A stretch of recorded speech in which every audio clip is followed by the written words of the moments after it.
السلام علیکم دوستو، میں محمد نعیم اپنے چینل روف ٹاپ گارڈننگ کے ساتھ حاضر ہوں۔ میں آج آپ کو بتاتا ہوں کہ یہ دیکھیں کتنا صحت مند پودا، اس کے پیچھے سٹوری کیا ہے، اور اگر آپ اس کو لگائیں کسی گملے میں تو آپ کا پودا اتنا صحت مند کیسے رہ سکتا ہے اور اتنی فروٹنگ کیسے دے سکتا ہے۔ یہ دیکھیں، اس کو یہ بھرا ہوا ہے، بالکل لگا ہوا ہے، یہ اتنا فروٹ اس کو لگا ہے۔ تو اس کے پیچھے یہ ہے کہ جب آپ کسی بھی پودے کو لگاتے ہیں تو ایکچولی بنیاد جو ہے وہ آپ اسی وقت اس کی رکھ دیتے ہیں کہ اس کی آنے والی لائف جو ہے وہ کیسی ہوگی۔ جیسے کسی مکان کی بنیاد اگر آپ صحیح طریقے سے اٹھا دیں تو اس پہ جتنی بڑی مرضی بلڈنگ آپ کھڑی کر لیں اس کو کچھ نہیں ہوتا، اور اگر آپ کی بنیاد ٹھیک نہیں ہے اور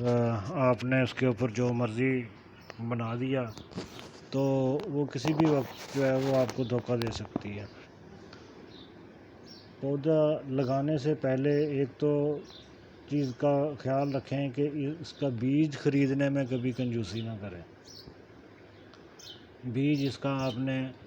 کسی اچھی دکان سے ہائیبریڈ F1 لینا ہے، کیونکہ یہ اصل امپورٹنٹ رول جو ہے وہ اس کا بیج ہی ادا کرتا ہے۔ اگر آپ نے کوئی ادھر ادھر سے بیج لے لیا تو اس میں ایک دو بینگن لگیں گے، کیئر آپ نے اتنی کرنی ہے جتنی آپ دوسرے پودے کی کرتے ہیں، اور اگر آپ نے گھٹیا بیج لے لیا اور گھٹیا بیج لگا لیا تو پھر محنت آپ اتنی لیں گے لیکن اس کے بدلے میں آپ کو پھل جو ہے وہ اس کا زیادہ بہتر نہیں ملے گا۔ اس کے اوپر 10-12 بینگن لگے ہوئے ہیں اس وقت، تو اس پہ ایک دو ہی لگا ہوا ہوتا ہے، بس وہی ہے کہ وہ اتار لیا، پھر کبھی پھول آ گیا، بینگن لگ گیا، پھر کر لیا یہ، لیکن زیادہ فلاورنگ اور فروٹنگ جو ہے وہ اس پہ نہیں ہوتی۔ سب سے پہلا کام یہی کرنا ہے کہ آپ نے بیج اچھا خریدنا۔ اس کے بعد آ گیا مٹی کا، اس کو 3 حصوں میں ڈیوائیڈ کر لیں مٹی کو۔ یہ جو نارمل سوئل ہوتی ہے آپ کی مٹی، کہیں سے بھی لے لیں اچھی، ایک حصہ وہ لے لیں، ایک حصہ کھاد لے لیں، نامیاتی کھاد لے لیں، گوبر کی کھاد لے لیں یا جو چیز بھی ہے، اور ایک حصہ آپ لے لیں، اس کو آگے 2 حصوں میں ڈیوائیڈ کر لیں۔ کچن ویسٹ 15% اور 15% ہی آپ لے لیں سوکھے ہوئے پتے۔ ان چیزوں کو اچھی طرح جو ہے وہ دیکھیں نیچے مکس کر کے، کچن ویسٹ کو اور یہ جو سوکھے ہوئے پتے ہیں، پہلے آپ نے نیچے تھوڑی سی 2 انچ مٹی ڈالنی ہے، 2 انچ مٹی ڈال کے اس کے اوپر کچن ویسٹ اور سوکھے ہوئے پتے جو ہیں وہ ڈالنے ہیں، 3-4 انچ کی تہہ لگا دیں اس کے اوپر۔ اس کے بعد پھر آپ نے جو مٹی مکس کی ہوئی ہے گوبر کی کھاد اور مٹی، وہ تھوڑی سی وہ ڈالیں، پھر اس کے بعد تھوڑے سے پتے ڈالیں، پھر وہ مٹی ڈالیں۔ اس طرح آپ اس کی تہہ بناتے چلے جائیں جب تک کہ آپ کے اوپر 6 انچ جگہ جو ہے وہ 6 انچ کی سپیس خالی رہ جائے۔ جب 6 انچ کی سپیس آپ کی خالی رہ جائے گی اوپر سے، تو وہاں آپ نے اس کو پودے کو لگانا ہے۔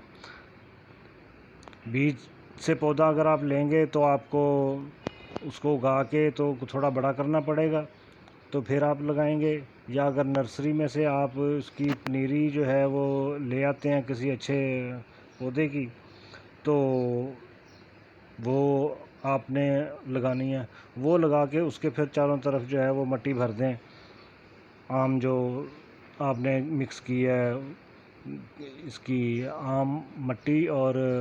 گوبر کی کھاد، یہ مکس کی ہے، یہ آپ لگا دیں۔ یہ مٹی آپ کی نرم بیڈ بنے گا، اگر اس کو آپ اوپر سے رکھ کے تھوڑا دبائیں گے تو یہ کبھی نیچے جائے گی کبھی اوپر جائے گی، تو یہ آپ کی نرم مٹی ہوگی۔ اب یہ کچھ عرصے کے بعد جب یہ گل جائے گا تو اس میں خوراک بنے گی، نائٹروجن وغیرہ جو کچھ بھی ہے اس کی نیوٹرینٹس جو ہیں وہ اس کو پیدا کریں گے، تو اس کی جڑیں جو ہیں وہ جب جاتی ہیں نیچے تو ایک تو ان کو جڑوں میں کو پھیلنے میں بہت آسانی رہے گی، کیونکہ عام طور پہ اگر ہم نے مٹی ڈال دیتے ہیں، پانی دیتے رہتے ہیں، پانی مٹی کو پریس کرتا رہتا ہے تو وہ سخت ہو جاتی ہے۔ اگر کسی دن آپ پودے کو پانی نہ دیں، وہ خشک ہو جائے، تو پھر وہ مٹی جو ہے وہ پتھر بن جاتی ہے، اس کے اوپر پھر دوبارہ اگر آپ پانی دیں گے تو پھر وہ پانی کو بلاک کر دے گی، پانی کو نیچے جڑوں پہ نہیں جانے دے گی، اور پودے کو اوپر پانی دینے کا کوئی فائدہ نہیں ہے جب تک کہ وہ پانی نیچے جڑوں میں نہ جائے۔ تو یہ جو کلیہ میں نے آپ کو بتایا، یہ اس کی جڑوں کو نرم بھی رکھے گا، مٹی کو بھی نرم رکھے گا، جڑیں بھی اس کی جائیں گی، پھیلیں گی، اور پانی جو ہے وہ اس کی گزرگاہ بھی بہت اچھی رہے گی۔ تو جب یہ ان چیزوں کا آپ خیال رکھ لیتے ہیں تو پھر آپ کا پودا ایسا ہی اگتا ہے جیسا آپ دیکھ رہے ہیں۔ اس کے پتے بہت سرسبز شائننگ والے، اس کا فروٹ جو لگتا ہے وہ بھی شائننگ والا۔ تو مٹی کو نرم رکھیں، یہ دیکھیں ایک ایک شاخ پہ 3 بیگن لگے ہوئے ہیں، اور اس کی اوپر پہ ٹاپ پہ ملچنگ کر دیں تاکہ جو بھی آپ اس کو پانی دیں وہ سورج کی حدت اور گرمی کی وجہ سے وہ اڑ نہ جائے، اس میں اندر جو ہے وہ ٹھہرا رہے، اور گرمی کی حدت جو ہے وہ اس کے پودے کو نقصان نہ دے۔ یہ دیکھیں، اس کو میں نے اٹھا کے دیکھا، یہ نیچے پتے ان کی جب ٹریمنگ کی تھی میں نے، تو ٹریمنگ کر کے میں نے پتے یہیں چھوڑ دیے تھے، اس لیے چھوڑے تھے کہ یہ مٹی کو زیادہ گیلا رکھیں۔ اور اب یہ سوکھ گئے ہیں، اس کے بعد یہ پانی کی وجہ سے گل جائیں گے، جب یہ پانی کی وجہ سے گل جائیں گے تو ان کی کھاد بن جائے گی، جب کھاد بنے گی تو پھر یہ پودا اس کو استعمال میں لے آئے گا۔ تو یہ ٹپس تھیں، میں سوچ رہا تھا کہ آج آپ کو میں ان کا بتاتا ہوں کہ صحت مند پودا اگانے کے لیے کیا کیا چیزیں جو ہیں وہ ضروری ہیں۔ اس میں کھاد کی شمولیت جو ہے وہ اس لیے اس کی ضرورت نہیں پڑی کیونکہ اس کی جڑوں میں آلریڈی نیچے میں نے کھاد جو ہے وہ دی ہوئی ہے، جو گل سڑ کے اب اس کے کام آ رہی ہے۔ پانی کو بھی ذخیرہ رکھتی ہے، یہ دیکھیں رچ ہے واٹر، تو پانی کو بھی اس میں سٹور رکھتی ہے، اور اس کی صحت کے لیے بھی بہتر ہے۔ یہ بہت اچھے ماحول میں جو ہے پرورش پائی ہے اس نے، پودے نے، اور اس کی فروٹنگ وغیرہ دیکھ لیں آپ کو سمجھ آ جائے گی کہ اگر کسی چیز کی کیئر کی جائے تو وہ کتنا زیادہ